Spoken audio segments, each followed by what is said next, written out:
This is Steve Zeltzer. I'm here today with Rescue Pacifica in front of KPFA, and we're here today to talk about some serious issues facing KPFA and Pacifica. The Sherry Gendelman and other, Carol Wolfley, other people have supported a complaint of the Federal Communications Commission against WBAI because they want to shut down WBAI and separate WBAI from Pacifica. As a result of that, the FCC has put Pacifica under monitorship. What does that mean? It means that the programmers at KPFA and Pacifica all have to take classes. It means that they have to follow stringent rules by the Federal Communications Commission. This has not been reported to the members of KPFA or Pacifica for that matter. Instead, the management here at KPFA is saying that they're not having a summer fund drive because they got money, a donation. We think this is a serious threat to the survival of Pacifica. And having summer fund drives, having fund drives when they're in the financial crisis that they're in is critical. The other issue that we have is that board majority at KPFA, called the Protectors, are trying to bring in new bylaw changes, corporate bylaw changes in our view, that will allow them to pick cronies when somebody leaves the board before an election. In the past, people have been run for the board, and when somebody leaves, the next runner-up comes and takes that position. We are opposed to cronyism and nepotism on the board, and we are for people running for the board of directors of the KPFA Local Station Board. The board only meets once every 2 months, and they try to limit it. At the last board meeting, for example, there was a report from the Pacific PNB, Pacific National Board, only one report by Darlene Pajano, and no other people could speak. They shut the meeting down. This is completely undemocratic. The financial reports were not made prior to the meeting to the local station board members. We think that there's a problem with transparency. And what happened earlier today is Maria from the from this station came out and said, take these signs down. It's illegal. It's private property. These signs are about what's happening. The fact of the matter is the members of KPFA are not getting the reports. The manager of KPFA does not make reports to the listeners, which other stations do, reporting on what's happening. It's undercover, and we think there has to be transparency. This has to be a people's radio. It has to be a free speech radio, which it is not. So that's why we're here today, and we're going to have a number of speakers about what's going on here and the need for the membership to get involved. There is going to be an election. There are a number of candidates, and we're calling for carts of the candidates. We're also calling for a fair and democratic election where the members can question and make comments about the election. The question of democracy is critical, and the rise of fascism, the danger of a fascist government is great. And we think that if Trump particularly comes to power, he will use this complaint at the FCC and the monitorship of the Pacifica to shut down the radio network. In fact, it's mentioned in Project 2025. That is mentioned by that report. Pacifica is mentioned specifically. They don't want independent voices. They don't want Palestinian voices. So our next speaker is Lisa Milos. Hi. I'm also a member of the KPFA Local Station Board with Rescue Pacifica. I'm here because we really need to alert the listeners of what's going on. At the Pacifica National Board level, there's been also some developments, if you could say that. The people who are still not, the people who are still trying to reverse the 2021 referendum, where they lost the bylaws referendum. They lost the bylaws referendum, changes to the bylaws. Sherry Gendelman, for example, who's a present member of the KPFA LSB, she's also the executive director of Pacifica Safety Net, which she calls the listeners group, but it's really more like a wrecking crew. She, through Pacifica Safety Net, has been sending Pacifica to trial like 4 times already. She's lost. And Jan Goodman, one of the members of the Pacifica National Board from KPFK from Los Angeles, who's also been suing members of Pacifica as well, she is basically holding the entire Pacifica network hostage with the threat of a lawsuit. And what is her threat? She is going to call into question whether or not the workers at WBAI were actually staff members of the previous 2021 referendum. So she's basically calling into question the voting rights of staff members at WBAI. Now, anybody who's seen the effects of what Pacifica Safety Net and protectors have been doing at Pacifica and at KPFA in particular, I can enumerate them. Sherry Gendelman also filed a petition to deny with the Federal Communications Commission to deny WBAI its license. Previous to that, the lawsuits. Previous to that, the illegal shutdown of WBAI, a sister station. They've been trying to force a signal swap or the selling of the signal of WBAI. That's basically behind all this, because that's valuable. And KPFA LSB members, the protectors, have been continuously sending out emails trying to tell people that KPFA should secede from Pacifica, and they've been using the once every 2 months meetings at the LSB to trash Pacifica. And Pacifica is a network, so we should actually stick together, especially now. So what is Jan Goodman doing?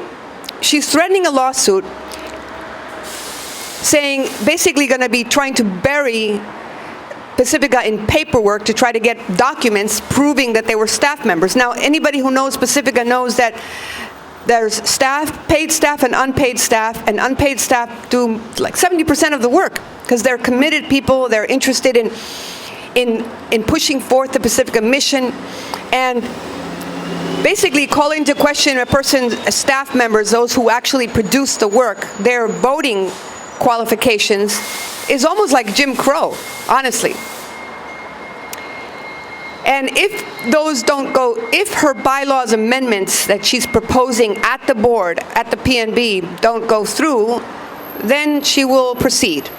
And we have a member, Zach Caldevier, who's one of the people that is presenting these motions, and he's also running for the LSB, unfortunately. So I'm telling people that you have to know who you're damn voting for. You know, these members, these protector members, like to present the face of being very progressive. But each of the times that we, the minority members on the KPFA LSB, have presented resolutions to support, for example, this latest one in March, Palestine, against the genocide in Palestine, they voted it down. But then they like to project themselves as progressives. We've also presented resolutions to support Frank Sterling, who was attacked by police. They voted against that, and not only did they vote against it, but they also attacked Frank Sterling. Sharon Adams, in particular, attacked him, saying that the police, that she had seen some video or had read an article in the Herald, a right-wing rag, by the way, and called into question his integrity when he has been, at the time he was a technical director to the First Voice Apprenticeship Program, and then after that he was basically the First Voice Apprenticeship Program was discontinued. An award-winning program, in other words, a program that teaches young people media skills with social justice perspective, a program that actually lives up to the mission of Pacifica by going out into the thick of things. They were the First Voice Apprenticeship Program, and Frank Sterling was out during the port shutdown on April 29th with the Oakland teacher strike, where the longshoremen were in solidarity. So we really, thankfully callers have called in because there was very little coverage, about Palestine, except for, of course, flashpoints. And then finally, the programmers started putting more things in there. But we really need subscribers to KPFA to vote for the Rescue Pacifica slate, right down the line. We have Dr. Rabab Al-Luhadi. We have Donna Carter. Dr. Rabab, by the way, is a San Francisco State University professor and scholar, and also has co-founded the Arab Middle East Diaspora Studies program, and has been attacked by the president of San Francisco State University, and she's also a member of the California Faculty Association. Donna Carter is a nurse who has been involved in union organizing and is a very committed person. She's also a member of Rescue Pacifica and a member of the Pacifica National Board as well.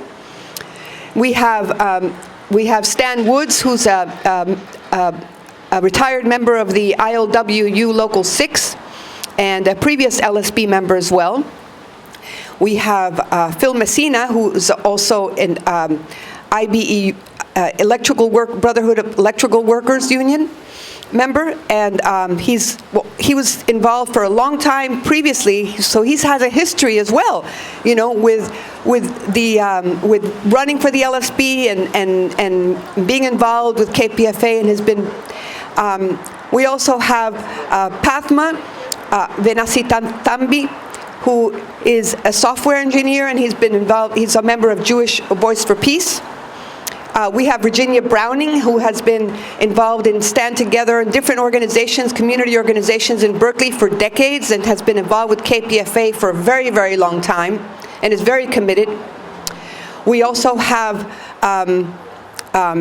Mikai Freeman, who has been a disability activist in Berkeley and is also very committed. And in fact, she was pretty appalled by the way the LSB was conducting its meetings in such an autocratic and disrespectful way. The LSB chair at the time, Carol Wolfley, was there when she was interim chair. So I urge listeners to check out rescuepacifica.net and to become more involved. And this time, we really do need everybody to vote straight down the line. Rescue Pacifica, please. Thank you very much. And as I said earlier, one of the problems at KPFA and Pacifica, there are no reports to the listeners. There's no report about the fact that the local station board voted down a resolution around Palestine, against the genocide in Palestine. There's no report that this local station board and the manager of KPFA management refused to support Frank Sterling. And our next speaker is Cheryl Davila. Welcome. Hello, I'm an LSB member elected in the last election, and Rescue Pacifica, you need to vote for us, because I've just been on here a short time, but it's been very, very trying to go to these meetings and be subjected to the abuse of the protectors. They're very disrespectful, the way they run the meetings. We never have any opportunity to state our opinions. We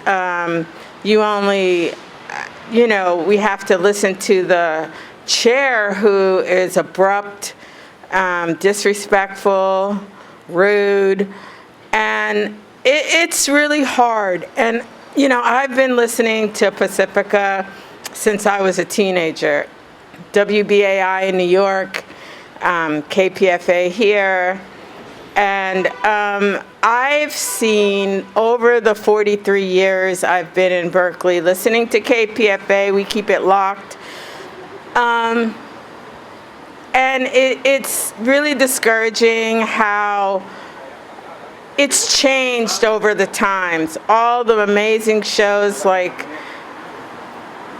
we just heard Frank Sterling's show, all the shows on KPFA, and now they have some that represent a Zionistic point of view, and that's very disturbing in the genocide that we are living through currently. So we need to make sure that the Pacifica Foundation stays alive and thrives, that it remains whole as one, not do what the protectors want to do, is divide and conquer. We need to stay unified, take care of each other, and keep KPFA and all the other Pacifica stations on, and maintain the foundation of Pacifica, because we are in some trying, tumultuous times, and we need this station and all its other stations to tell the truth about what is going on in this world. We don't know what's going to happen next, but we're in a heap of trouble, and the heap keeps getting larger. So we need to stay together, get the protectors to calm their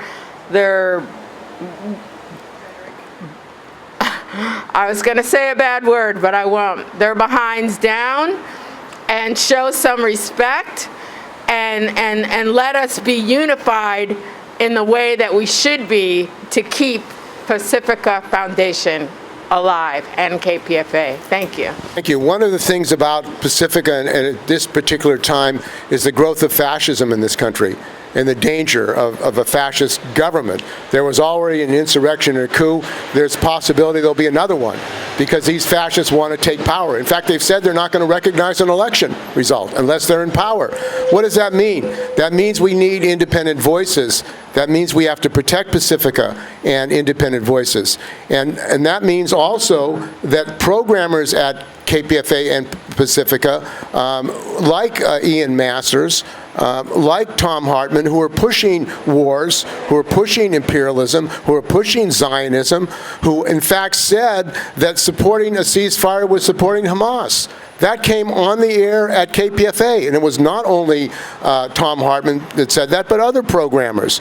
We have a real problem with a violation, really, of the principles and precepts of Pacifica, which is opposed to war, which is opposed to militarism. You have at Pacifica people who support the Democratic Party and push the agenda of a good imperialism, good wars. There's nothing good about U.S. imperialism. There's nothing good about over $1 trillion being spent on war. There's nothing good about the people in Berkeley laying in the streets and not having housing. There's nothing good about not having health care. There's nothing good about the closure of schools. And why is that happening? Because this government, this capitalist government, is spending money for wars and not for the use of people. They're spending money, unlimited money, in the Philippines for war, in Ukraine, and for militarization of Asia, and the rise of Asian hate. That's coming out of this government. But you're never going to hear that, really, on KPFA on a regular basis. They also got rid of the only labor program at KPFA. Here they talk about progressive KPFA. Why is there not one labor program on KPFA? Why not? What are they afraid of? Not to cover labor seriously is a real problem. And that is another example of the lack of transparency, also accountability. We're supporting a program council where the listeners, the members of the board and the management and the staff can discuss the program and evaluate programs. There are no evaluation. This manager here and the previous manager don't have any evaluations. That's one of their jobs. It is the job of the manager of the LSB, Local Station Board, to evaluate programs. They're not. So that's why we're supporting a program council. Instead, they pick and choose what programs. They don't listen to the listeners. They have no process of really having community meetings.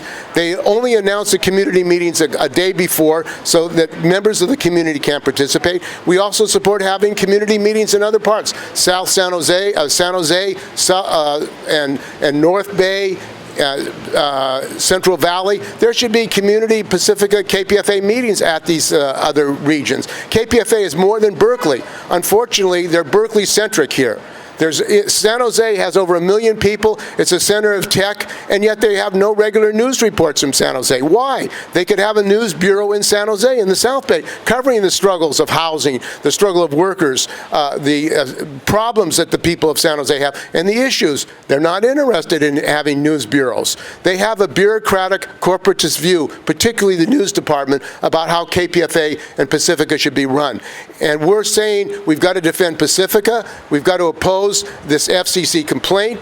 I mean, the people who support the FCC complaint are actually allowing this government to give them an opportunity to shut down Pacifica, including KPFA. When they went after WBAI, they thought, oh, we're going to hit WBAI. We're going to shut them down. And the backfire of that is now the programmers at KPFA have to take these classes under the FCC authority. And the reason that there's no summer fundraising is not because of a grant of money that they got. It's because there's chaos here. They don't know how to conduct a fund drive under the monitorship of the FCC. That's dangerous. They're responsible for it, but they're not publicizing it. They're not letting the members and supporters of KPFA and Pacifica know about it. So it's another example of, I would say, disingenuous and cover-up that's going on by KPFA management and the protectors who really run this station.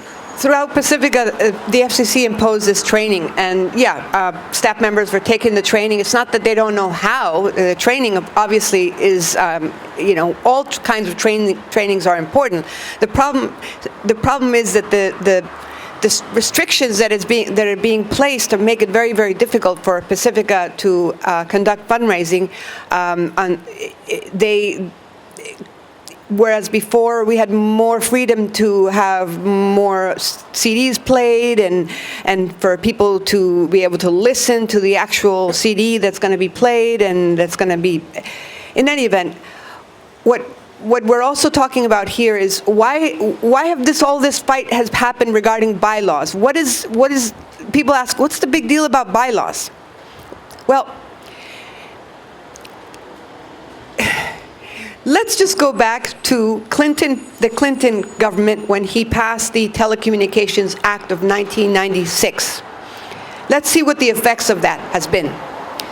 The effects have been that now, since 1996 until now, there's maybe 5, 6 media conglomerates that are controlling most of the media in this country.